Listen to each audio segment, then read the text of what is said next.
Angibingelela ngethemba wonke umuntu uyaphila. Cha, namhlanje bantu bakaNkulunkulu akukuningi. uNkulunkulu ufisa nje sikhulume ngodaba njalo sisasekuyempilo.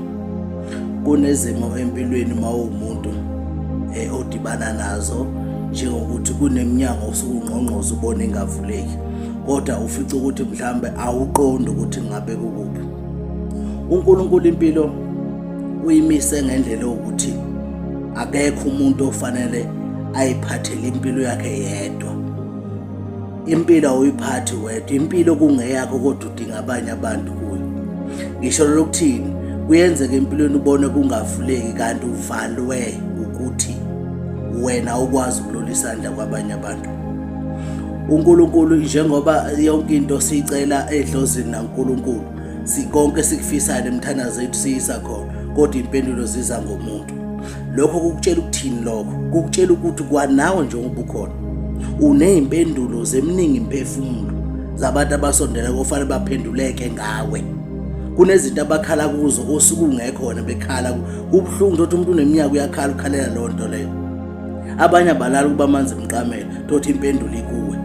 Lento ayikhalelayo abadala noNkulunkulu bazomphendula ngesandla sakho. Kubalulekile ukulula isandla, ululela omunye umuntu. Lokho okutholayo ungadli wedwa, lulela isandla omunye umuntu. Singabantu abamnyama funa sibambane. Impilo yethu uNkulunkulu usimisele kanjalo.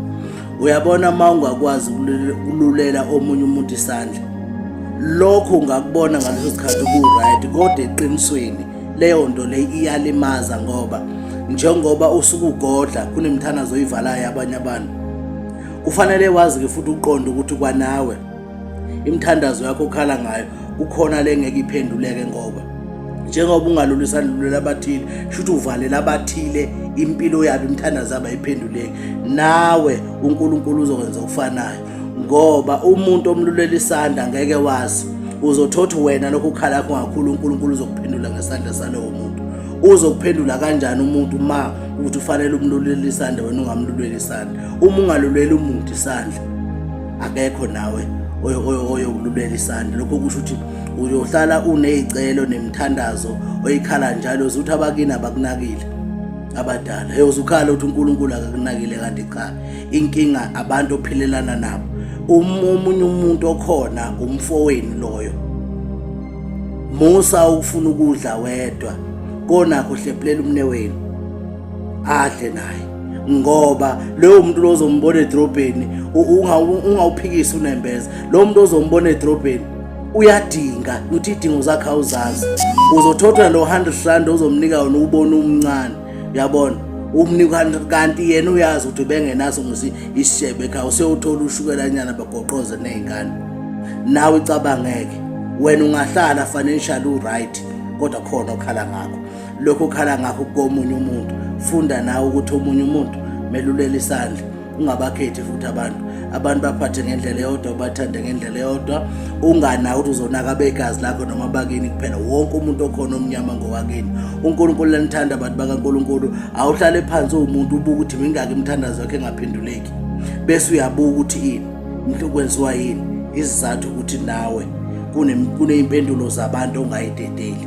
Akwazi ukuthi kungaphela inyanga u-30 days ngiyabiza sileyo nyanga ino-20 days. 30 days akekho umuntu wena okwamlulela isandla. Inkinga leyo, akwazi ukuhamba isikhathi esingako.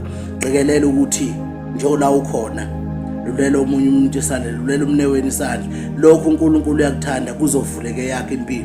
Lezi zinto okhala ngazo uvuleka kwazi uNkulunkulu uyibeke kwabanye abantu ophila nazo. Awukho umlingi emhlabeni wokuphila. Umuntu udinga omunye umuntu, umuntu ngabantu babesonjalo abadala. uNkulunkulu uyanithanda abantu bakaNkulunkulu niphile.